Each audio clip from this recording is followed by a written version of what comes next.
বুঝলা রহমত, কাল রাতেও কিন্তু বিলের ধারের জব্বার মিয়ার বাড়িতে ওই ডাকটা শোনা গেছে। জব্বারের বউ তো ভয় এখন কাঁপতেছে। আল্লাহর দুনিয়ায় যে কি শুরু হইল! হুবহু জব্বারের নিজের গলার আওয়াজ। অথচ জব্বার তখন ঘরের ভিতরে ঘুমাইছিল। মাঝ রাতে চেনা মানুষের গলায় এই অচেনা ডাক বড়ই খারাপ জিনিস। যার নাম ধরে ডাকে তারে আর আস্ত রাখে না। আচ্ছা চাচা, আপনারা যে মাঝরাতের ওই ডাক নিয়ে কথা বলছেন, ওটা আসলে কি? আরিফ মাস্টার, নতুন আইসো, ভালো কথা। মনে রাখো, মধ্যরাতে যদি তোমার খুব চেনা মানুষের গলায় কেউ বাইরে থেকে ডাকে, ভুলেও সাড়া দিও না। দরজা তো খুলবাই না। ওটা মানুষ না, ওটা জিন শয়তানের কারসাজি। মতিন ভাই ঠিকই বলতাছে। ওই কুহুক ডাক শুইনা রাইতে বের হইছ তো বিপদে পড়ছো। হয় বিলে জঙ্গলে নিয়ে দিশেহারা করে ফেলবে, নাইলে এমনভাবে ভয় দেখাবে যে মানুষ নিজের হুঁশ হারিয়ে ফেলবে।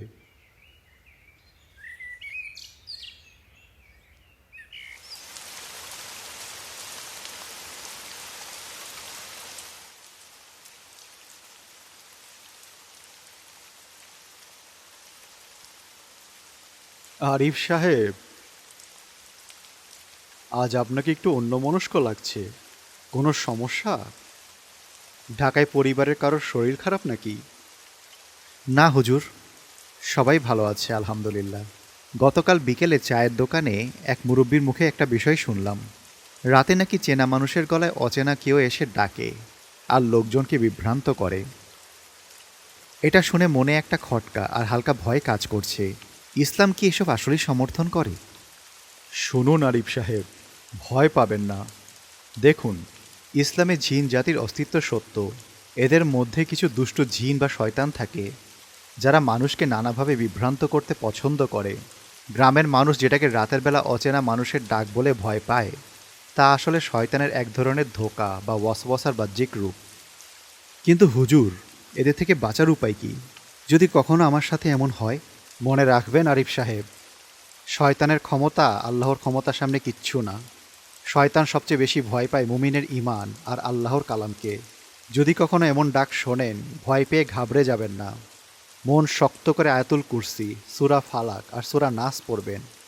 আল্লাহর উপর তাওয়াক্কুল রাখলে কোনো অপশক্তি আপনার এক চুলও স্পর্শ করতে পারবে না। এই নিন, এই ছোট্ট দোয়ার বইটা কাছে রাখুন। জাজাকাল্লাহ খাইরান হুজুর, মনটা অনেক হালকা হলো।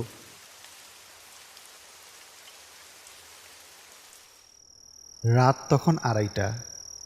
বাইরের ঝুম বৃষ্টি শেষ হয়ে একটা থমথমে নীরবতা। আরিফ টেবিলে বসে কোরআন শরীফ পড়ছে। হঠাৎ দরজায় টোকা পড়ল।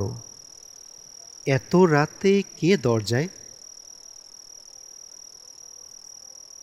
আরিফ সাহেব, ঘুমাননি তো? আমি ওবায়দুল্লাহ। দরজাটা একটু খুলুন ভাই।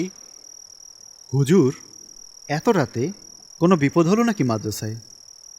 হ্যাঁ আরিফ সাহেব, একটা জরুরি বিষয়। ঢাকা থেকে একটু আগে বড় হুজুর ফোন করেছিলেন আমাদের মাদ্রাসার একটা কাগজের জন্য। আলমারিটার চাবি তো আপনার কাছে রাখা, একটু বাইরে এসে চাবিটা দিন। আচ্ছা, হুজুর তো রাতে ঘুমানোর আগে মোবাইল বন্ধ রাখেন, এটা উনি নিজেই কাল বলেছিলেন। আর তাছাড়া হুজুর এত রাতে একা কেন আসবেন? ওনার সাথে তো সবসময় মাদ্রাসার খাদেম থাকে। আরিফের মনে পড়ে গেল সকালের সেই সতর্কবার্তা। শয়তান খুব চেনা মানুষের রূপ ধরে আসে। আরিফ থমকে দাঁড়িয়ে গেল।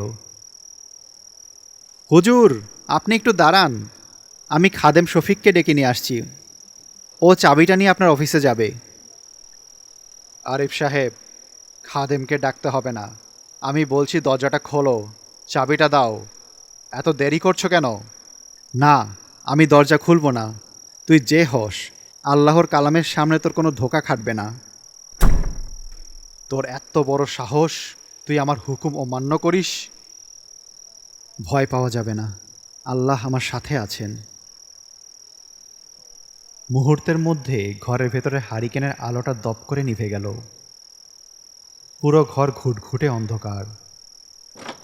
জানালার কপাটগুলো নিজে নিজেই ধপাধপ আছাড় খেতে লাগলো। আরিফ তীব্র এক শীতল ভয়ে মেঝেতে বসে পড়ল। তার মনে হতে লাগল অন্ধকার ঘরের কোণ থেকে কোনো এক অদৃশ্য কালো ধোঁয়া বা অবয়ব তার দিকে ধেয়ে আসছে। তার দম বন্ধ হয়ে আসছে। আরিফ চোখ বন্ধ করল। মুখ অবশ হয়েছে তো কি হয়েছে, মন তো সচল। সে পুরো মনোযোগ দিয়ে অন্তরের গভীর থেকে মনে মনে আয়াতুল কুরসি পড়তে লাগল। মনে মনে একবার পড়া শেষ হতেই আরিফের ভেতরের অবশ ভাবটা কেটে গেল, গলার জড়তা ছুটে গেল। সে এবার বুক ভরে নিঃশ্বাস নিয়ে পুরো ঘর কাঁপিয়ে উচ্চস্বরে পড়তে লাগল, লা ইলাহা ইল্লা আনতা সুবহানাকা ইন্নী কুনতু মিনাজ জালিমিন। চরম বিপদ থেকে মুক্তির দোয়া। থাম, বন্ধ করে এই কালাম, আমি পুড়ে গেলাম। আরিফ এবার পূর্ণ ইমানি শক্তিতে সূরা ফালাক, সূরা নাস তিলাওয়াত করতে লাগল। প্রতিটা আয়াতের সাথে সাথে ঘরের ভেতরে সে অতিপ্রাকৃত ঝড় আর জানালার আছাড় খাওয়া কমতে লাগল। শেষ আয়াতে এসে আরিফ পুরো দম নিয়ে বলল, মিনাল জিন্নাতি ওয়ান্নাস। বলার সাথে সাথেই দরজার বাইরে একটা তীব্র আওয়াজ হলো, যেন কোনো কিছু ছিটকে দূরে গিয়ে পড়ল। তারপর এক দীর্ঘ তপ্ত নিঃশ্বাস বাতাসে মিলিয়ে গেল। ঘরের হারিকেনটা আবার অলৌকিকভাবে জ্বলে উঠল। চারিদিক একদম শান্ত, নিঝুম। আলহামদুলিল্লাহ, শুক্রিয়া আল্লাহ, তোমার নামের চেয়ে শক্তিশালী কোনো কিছু পৃথিবীতে আর দ্বিতীয়টি নেই।